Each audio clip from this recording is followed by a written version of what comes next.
Budget friendly ചെയ്തു കൊടുക്കുന്ന ഒരു ബേഡെ ഈവന്റ് ബാഷാണ്. സോ ലെറ്റ്സ് വെൽക്കം അഖില രാഹുൽ.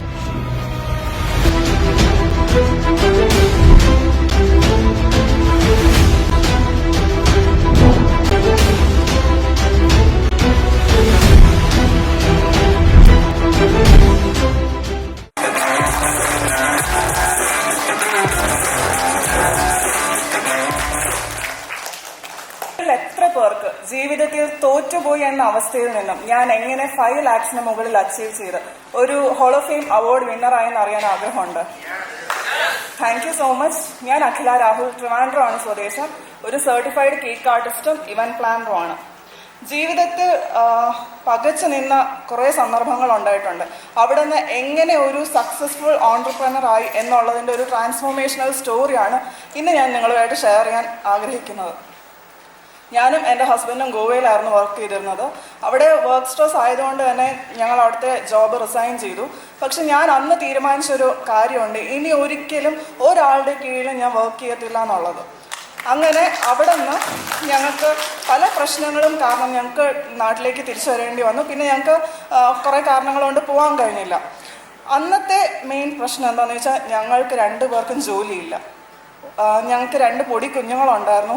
അവർക്ക് വേണ്ട സാധനങ്ങൾ വാങ്ങിക്കൊടുക്കാൻ പോലും ഞങ്ങളുടെ കയ്യിൽ 1 രൂപ എടുക്കാനില്ലാത്ത അവസ്ഥ ഉണ്ടായിരുന്നു. മറ്റുള്ളവരെ ആശ്രയിക്കേണ്ട അവസ്ഥ. ആ ഒരു സമയത്ത് ഞങ്ങൾ 2 പേരെയും പാരൻസും റിലേറ്റീവ്സൊക്കെ എന്ന് പറഞ്ഞാൽ ഗവൺമെൻറ് എംപ്ലോയീസ് ആയിരുന്നു. അപ്പോൾ അവർക്കൊക്കെ അഖിലക്ക് എന്തുകൊണ്ടൊരു ഗവൺമെൻറ് ജോലി വാങ്ങിച്ചൂടാ എന്നുള്ള പരിഹാസം, കുറ്റപ്പെടുത്തൽ, പുച്ഛം എല്ലാം കലർന്ന ഒരിതായിരുന്നു. സത്യം പറഞ്ഞാൽ എനിക്കറിയത്തില്ല നിങ്ങളോട് അത് ആ ഒരു സന്ദർഭം ഞാൻ എങ്ങനെ കഴിച്ചുകൂട്ടി ഓവർകം ചെയ്തു എന്ന് എനിക്ക് പറയാൻ കഴിയത്തില്ല. ഇവിടെ ഇരിക്കുന്ന പലരും അങ്ങനെ ഒരു ഫേസ് കടന്നു പോയിട്ടുണ്ടാവും. ഉണ്ടോ ആരെങ്കിലും? ഓക്കെ. അങ്ങനെ ഇവിടെ കുറേ പേര് പറയുകയുണ്ടായി കൊറോണ അവരുടെ അവരുടെ ആ ഒരു ജീവിതം തരിപ്പണമാക്കി എന്നൊക്കെ. പക്ഷെ എൻ്റെ കേസിൽ കൊറോണയാണ് എൻ്റെ ജീവിതം മാറ്റിമറിച്ചത്. കാര്യം ആ സമയത്ത് ലോക്ക്ഡൗൺ വന്നു. ഞാൻ ഒരുപാട് ഫുഡ് എക്സ്പെരിമെൻറ്റ്സ് ഞാൻ ട്രൈ ചെയ്യുമായിരുന്നു. ആ കൂട്ടത്തിൽ എൻ്റെ ചേച്ചിയുടെ നിർബന്ധപ്രകാരം ഞാൻ കേക്ക് ട്രൈ ചെയ്യുകയുണ്ടായി. ആ സമയത്തായിരുന്നു എൻ്റെ മോൻ്റെ ഫസ്റ്റ് ബർത്ത്ഡേ വരുന്നത്. അങ്ങനെ മോന് വേണ്ടിയിട്ട് ഞാൻ ഫസ്റ്റ് ബർത്ത്ഡേ കേക്ക് ഉണ്ടാക്കി സ്റ്റാറ്റസ് ഇട്ടു.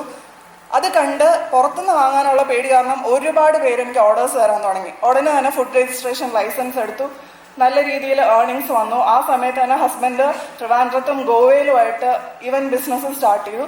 നല്ല രീതിയിൽ സേവിങ്സ് വന്ന് മുമ്പോട്ട് പോകുന്ന സമയം. ആ സമയത്താണ് എൻ്റെ ജീവിതത്തിൽ ഒരു ട്രാജഡി നടക്കുന്നത്. നിങ്ങൾ അറിയാൻ ആഗ്രഹമുണ്ടോ നിങ്ങൾക്ക്? ഞാൻ പറഞ്ഞു. ആ സമയത്ത് ഞങ്ങളുടെ സേവിങ്സിൽ നിന്ന് 1/4 എടുത്ത് ഞങ്ങളൊരു ഫ്രണ്ടിൻ്റെ ബിസിനസ്സിൽ ഇൻവെസ്റ്റ് ചെയ്തു. വളരെ അപ്രതീക്ഷിതമായിട്ട് ആ ബിസിനസ് നഷ്ടത്തിലാവുകയും അതെല്ലാം ഞങ്ങളുടെ കയ്യിൽ നിന്ന് നഷ്ടപ്പെടുകയും ചെയ്തു. കൂട്ടത്തിൽ ബൂസ്റ്റ് കൊടുത്ത് ഏകദേശം 30,000 രൂപ അങ്ങനെയും പോയി കിട്ടി. ഈ ഉണ്ടാക്കിയ പൈസ മുഴുവൻ കൊണ്ട് കളഞ്ഞല്ലോ എന്നുള്ള കുറ്റബോധത്തിൻ്റെ പുറത്ത് എനിക്ക് ആരെയും ഫേസ് ചെയ്യാൻ പറ്റുന്നില്ല. എനിക്ക് എൻ്റെ കുഞ്ഞുങ്ങളെ നോക്കാൻ പറ്റുന്നില്ല. കാര്യം ഊണും ഉറക്കവും പോലും ഇല്ലാത്തൊരു വല്ലാത്ത സാഹചര്യത്തിലൂടെയാണ് ഞാൻ കടന്നു പോയിക്കൊണ്ടിരുന്നത്. ആ സമയത്ത് എനിക്ക് കേക്ക്സിൽ നിന്ന് കിട്ടുന്ന ഓർഡേഴ്സ് എന്ന് പറഞ്ഞ് എനിക്ക് ഒരു 20,000 രൂപയൊക്കെ അന്ന് മന്ത്ലി എനിക്ക് കിട്ടും. അങ്ങനെ വല്ലാത്തൊരു അവസ്ഥയിലൂടെ കടന്നു പോകുമ്പോഴാണ് നമ്മുടെ വിപിൻ സാറിൻ്റെ ആഡ് ഫേസ്ബുക്കിൽ കാണുന്നത്. വളരെയധികം ഞാനുമായിട്ട് റിലേറ്റ് ചെയ്യുന്നതായിട്ട് എനിക്ക് തോന്നിയതുകൊണ്ട് ഞാൻ ഒന്നും ചിന്തിച്ചില്ല. ഞാൻ സിൽവർ ജോയിൻ ചെയ്തു. വളരെ കഷ്ടപ്പെട്ട് തന്നെ ഞാൻ സിൽവർ കോഴ്സ് കംപ്ലീറ്റ് ചെയ്തു. ആ സമയത്ത് ട്രിവാൻഡ്രത്ത് വെച്ച് മില്യണയർ ബിസിനസ് സീക്രട്ട് എന്ന് പറഞ്ഞിട്ട് സാറിൻ്റെ ഒരു ഓഫ്ലൈൻ ഇവന്റ് ഉണ്ടായിരുന്നു. ഞാൻ അതിൽ അറ്റൻഡ് ചെയ്തു. അപ്പം സാറിനോട് സംസാരിക്കാനുള്ള ചാൻസ് കിട്ടി. അന്ന് സാർ എൻ്റെ അടുത്ത് പറഞ്ഞൊരു കാര്യമുണ്ട്, അഖിലയുടെ ഉള്ളിൽ മന്ത്ലി ലക്ഷങ്ങൾ ഉണ്ടാക്കാനുള്ള കാലിബർ ഉണ്ടെന്ന്. അന്ന് ഞാൻ സാറിനോട് പറഞ്ഞു, സാർ എനിക്ക് ലക്ഷങ്ങളൊന്നും വേണ്ട, മന്ത്ലി 1 lakh എനിക്ക് അച്ചീവ് ചെയ്യാൻ പറ്റിയാൽ മതിയെന്ന്. അങ്ങനെ അവിടുന്ന് കിട്ടിയ പോസിറ്റീവ് എനർജിയുടെയും മോട്ടിവേഷന്റെയും ഭാഗമായിട്ട് ഞാൻ ഡയമണ്ടിൽ ജോയിൻ ചെയ്തു. എൻ്റെ വീട്ടിൽ ഒരു മനുഷ്യനോട് ഞാൻ പറഞ്ഞിട്ടില്ല ഡയമണ്ടിൽ ജോയിൻ ചെയ്തു എന്ന്. ഞാൻ ചിട്ടിക്ക് ചേർന്നിട്ടാണ് ജോയിൻ ചെയ്തത്. കാര്യം ഇനിയും പൈസ കൊണ്ട് കളയണ്ടെന്ന് എല്ലാവരും പറയത്തുള്ളൂ. പക്ഷേ ഞാൻ എൻ്റെ ജീവിതത്തിലെടുത്ത ഏറ്റവും ബെസ്റ്റ് ഡിസിഷൻ എന്തായിരുന്നു വെച്ചാൽ ഞാൻ ഡയമണ്ടിൽ ജോയിൻ ചെയ്തതായിരുന്നു. അങ്ങനെ അവിടെ നിന്ന് മുമ്പോട്ട് പോയി. ആ സമയത്ത് എനിക്ക് ഫസ്റ്റ് ബർത്ത്ഡേ കേക്ക്സിനുള്ള ഓർഡേഴ്സ് കിട്ടുന്നുണ്ടായിരുന്നു. അപ്പം ഞാൻ അവരോട് ഹസ്ബൻഡിനും കൂടി ഇവന്റ് ഇട്ടിട്ട് എന്ന് കരുതി ഞാൻ അവരോട് ചോദിക്കും, നിങ്ങൾ ഡെക്കറേഷൻ നോക്കുന്നുണ്ടോ? അപ്പോൾ അവർ പറയുന്ന മറുപടി എന്താണെന്ന് വെച്ചാൽ, ചേച്ചി ഞങ്ങളുടെ അതിനുള്ള വരുമാനമൊന്നുമില്ല, അതിനൊക്കെ ഒത്തിരി പൈസ ആവില്ലേ? ഇല്ല, കേക്ക് മാത്രമേ നോക്കുന്നുള്ളൂ. അപ്പോഴാണ് എൻ്റെ മനസ്സിലൊരു ആശയം വരുന്നത്, ഞാനും ഹസ്ബൻഡും ഈ ഒരു ഫീൽഡിൽ നിൽക്കുന്നിടത്തോളം നമുക്ക് എന്തുകൊണ്ട് ഫിനാൻഷ്യലി സ്ട്രഗിൾ ചെയ്യുന്ന അച്ഛനമ്മമാർക്ക് അവരുടെ കുഞ്ഞുങ്ങളുടെ ബർത്ത്ഡേ ബഡ്ജറ്റ് ഫ്രണ്ട്ലി ആയിട്ട് ചെയ്തു കൊടുത്തോളാണ്.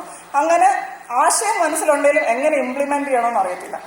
അങ്ങനെ ഇരിക്കെ സാറിന്റെ ഡയമണ്ട് 1-to-1 സെഷൻ വന്നു. അതിൽ ഞങ്ങൾ സാറുമായിട്ട് സംസാരിച്ചു. ആ ഒരു 1-to-1 സെഷൻ കഴിഞ്ഞപ്പോൾ ഞങ്ങൾ കംപ്ലീറ്റ് ബൂസ്റ്റ്, ഞങ്ങളുടെ എനർജി കംപ്ലീറ്റ് ആയിട്ട് ബൂസ്റ്റായി. ഞങ്ങൾക്ക് എന്തെങ്കിലും ചെയ്യാൻ കഴിയുമെന്നുള്ള കോൺഫിഡൻസ് വന്നു.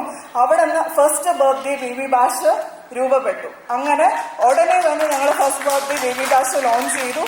ഏകദേശം 38 കുഞ്ഞുങ്ങളുടെ ഫസ്റ്റ് ബർത്ത്ഡേ ഞങ്ങൾക്ക് ഇതുവരെ ചെയ്തു കൊടുക്കാൻ സാധിച്ചു. ഞാൻ ആവറേജ് കണക്കാണ് ഞാൻ പറയുന്നത്. ഞങ്ങൾ ബഡ്ജറ്റ് ഫ്രണ്ട്ലി ആയിട്ടാണ് ചെയ്യുന്നത്. ഒരു അച്ഛനും അമ്മയും 2000 രൂപയ്ക്ക് ഇവന്റ് വേണമെന്ന് പറഞ്ഞാലും 2 ലക്ഷം രൂപയ്ക്ക് ഇവന്റ് വേണമെന്ന് പറഞ്ഞാലും ഞങ്ങൾ ചെയ്തു കൊടുക്കും. എങ്കിലും ഒരു ആവറേജ് കണക്ക് ഞാൻ പറയാം നിങ്ങൾക്ക് മനസ്സിലാവാൻ വേണ്ടിയിട്ട്. ഒരു ഇവന്റ് ചെയ്യുന്ന ഏകദേശം 10,000 to 20,000 ചാർജ് ചെയ്തിട്ട് ഞാനിപ്പം മന്ത്ലി 2 lakhന് മുകളിൽ ഞാൻ ഏൺ ചെയ്യുന്നുണ്ട്.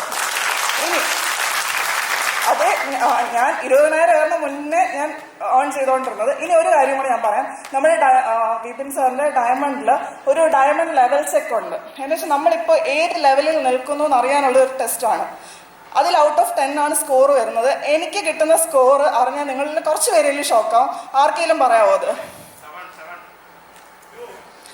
ഞാൻ പറയാം, 3 ആണ് എനിക്ക് കിട്ടുന്ന സ്കോർ. അത് വേറൊന്നും കൊണ്ടല്ല, എനിക്ക് ഒരു ടീമില്ല, സിസ്റ്റമില്ല, സ്റ്റാഫില്ല, ഒന്നുമില്ല. ഞാനും എൻ്റെ ഹസ്ബൻഡും ഫേസ്ബുക്ക് പേജും ഇൻസ്റ്റാ പേജും മാത്രമേ ഉള്ളൂ. എനിക്ക് പറയാനുള്ളത് ഈ ഒരു കാര്യമാണ്. എനിക്ക് ഈ ഒരു സ്കോർ വെച്ച് ഇന്ന് ഈ 20,000-ൽ നിന്ന് 2 ലക്ഷം എനിക്ക് അച്ചീവ് ചെയ്യാൻ പറ്റുമെന്നുണ്ടെങ്കിൽ നാളെ ഞാൻ 10/10 അച്ചീവ് ചെയ്യുന്ന സമയത്ത് എനിക്ക് ഇതിൻ്റെ ഇരട്ടി അച്ചീവ് ചെയ്യാൻ പറ്റോ ഇല്ലയോ? തീർച്ചയായും പറ്റും. എനിക്ക് അതിൻ്റെ ധൈര്യം നല്ലതുപോലെ ഉണ്ട്. ഇനി ഞാൻ ഇത്രയും നേരം ഞാൻ എന്തൊക്കെ അച്ചീവ് ചെയ്തു എന്നുള്ളത് പറഞ്ഞു. ഇനി എങ്ങനെ അച്ചീവ് ചെയ്തു എന്ന് ആർക്കൊക്കെ അറിയണം? തീർച്ചയായിട്ടും പറയാം. ആദ്യം തന്നെ നമ്മൾ പെയ്ഡ് ആഡ് കൊടുക്കുക. ഞാൻ സിൽവറിലായിരുന്ന സമയത്ത് ഞാൻ ആഡ് കൊടുക്കുമായിരുന്നു. പക്ഷേ 2 ദിവസം ആഡ് കൊടുക്കും, എന്നിട്ട് ഞാൻ സ്റ്റോപ്പ് ചെയ്യും. എന്നിട്ട് ഞാൻ എല്ലാവരോടും പറയും എനിക്ക് ലീഡ്സ് വരുന്നില്ല എന്ന്. പക്ഷേ ഡയമണ്ടിൽ വന്ന ശേഷമാണ് എനിക്ക് മനസ്സിലാവുന്നത് നമ്മൾ 24/7/365 ഡേയ്സ് എന്ന നിലയിൽ ആഡ് കൊടുത്താൽ മാത്രമേ നമുക്ക് ലീഡ്സ് കൺസിസ്റ്റൻ്റ് ആയിട്ട് വരത്തുള്ളൂ. അപ്പോൾ ഡെയിലി ആഡ് റൺ ചെയ്തിരിക്കുക, ഒരു കുറഞ്ഞ റേറ്റിനെങ്കിലും റൺ ചെയ്തിരിക്കുക. അടുത്ത രണ്ടാമത്തെ ടിപ്പ്, ആഡ് റൺ ചെയ്തതുകൊണ്ട് മാത്രം നമുക്ക് ലീഡ്സ് വരത്തില്ല. നമുക്ക് ആ ഒരു ആഡിൽ ഒരു ഹിപ്നോട്ടിക് ക്യാപ്ഷൻ അല്ലെങ്കിൽ ഒരു പെയിൻ പോയിന്റ് ഉണ്ടാവണം. നമ്മുടെ പ്രോഡക്റ്റ് എന്താണോ അതിൻ്റെ ആവശ്യക്കാർ ആരാണെന്ന് നമ്മൾ മനസ്സിലാക്കി അവരുടെ മനസ്സിൽ ഉള്ളിൽ തട്ടുന്ന രീതിയിൽ ഒരു പെയിൻ ഉള്ള ഒരു ഹിപ്നോട്ടിക് ക്യാപ്ഷൻ നമ്മൾ ആഡിൽ കൊടുത്തിരിക്കണം. അങ്ങനെ ചെയ്യാമെങ്കിൽ തീർച്ചയായിട്ടും നമുക്ക് ആ ഒരു ലീഡ്സ് നമുക്ക് കിട്ടും. ഇനി പെയിൻ പോയിന്റും ഹിപ്നോട്ടിക് ക്യാപ്ഷനും ഉണ്ടെന്ന് മാത്രം കരുതി ലീഡ്സ് വരില്ല. ഒരു മെയിൻ കാര്യമുണ്ട്, അത് ആർക്കെങ്കിലും പറയാമോ? ഇല്ല. ടാർഗറ്റ് ഓഡിയൻസ് കറക്റ്റ് ആയിട്ട് കൊടുക്കുക. ഞാൻ മുമ്പ് പറഞ്ഞിട്ടുണ്ട്, ബൂസ്റ്റ് കൊടുത്ത് എൻ്റെ കുറച്ച് പൈസ പോയിട്ടുണ്ടെന്ന് പറഞ്ഞു.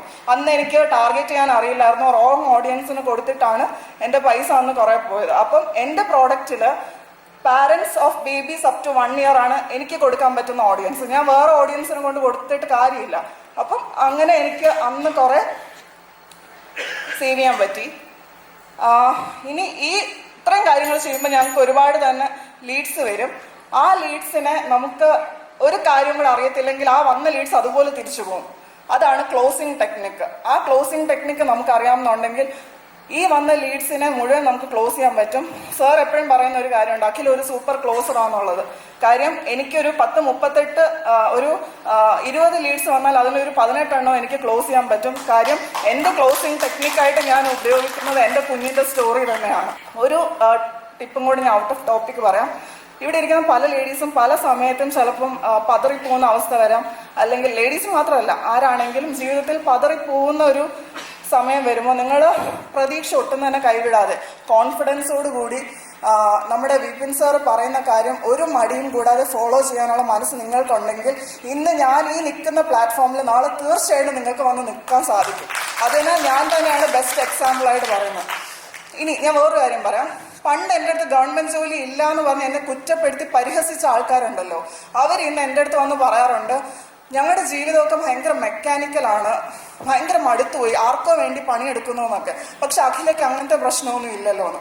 സത്യമാണ്, എനിക്ക് ഇന്ന് ആരുടെയും മുമ്പിൽ അടിമയെ പോലെ പണിയെടുക്കണ്ട. എനിക്ക് ആരുടെയും മുമ്പിൽ എനിക്ക് ഒരു ലീവ് തരുമോ, എന്നെ പോയി കെഞ്ചണ്ട. എനിക്ക് എന്താണ് എൻ്റെ കുഞ്ഞുങ്ങളുടെ വളർച്ച കണ്ടുകൊണ്ട് എൻ്റെ ഫാമിലിയോടൊപ്പം ടൈം സ്പെൻഡ് ചെയ്തുകൊണ്ട് എനിക്കും ഇന്ന് ലക്ഷങ്ങൾ ഉണ്ടാക്കാൻ സാധിക്കുന്നുണ്ട്. അതിന് ഞാൻ വളരെയധികം പ്രൗഡാണ്. കഴിഞ്ഞ വർഷത്തെ MBS മീറ്റപ്പിൽ ഒന്നും ഇല്ലാത്തൊരു അഖില രാഹുലായിട്ടാണ് ഞാൻ പങ്കെടുത്തതെങ്കിൽ ഇന്ന് അതേ വിപിൻ സാറിന്റെ ഓഫ്ലൈൻ മീറ്റിൽ എനിക്ക് നിങ്ങൾക്കൊരു ഇൻഫ്ലുവൻസർ സ്പീച്ച് പ്രസന്റ് ചെയ്യാൻ പാകത്തിന് ഞാൻ എത്തി നിൽക്കുന്നുണ്ടെങ്കിൽ അതിന്റെ ഫുൾ ക്രെഡിറ്റ് എന്ന് പറഞ്ഞാൽ Vipin sir, Shalu miss, Vimal sir, Sharma ma'am, of course എന്റെ ബാക്ക് ബോൺ എന്ന് തന്നെ പറയണം എന്റെ ഹസ്ബൻഡ് രാഹുൽ. പിന്നെ എന്നെ ഒരു സമയത്ത് എനിക്ക് ഒരു അറിവും ഇല്ലാതിരുന്ന കേക്കിലോട്ട് എന്നെ തള്ളിയിട്ട് എന്നെ ചേച്ചി. ഇത്രയും പേരോട് എത്ര നന്ദി പറഞ്ഞാലും എനിക്ക് മതിയാവത്തില്ല.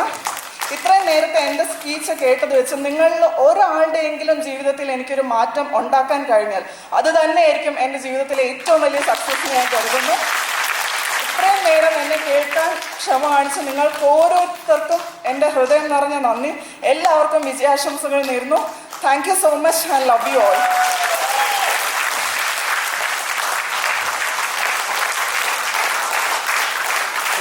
For Akhila Rahul.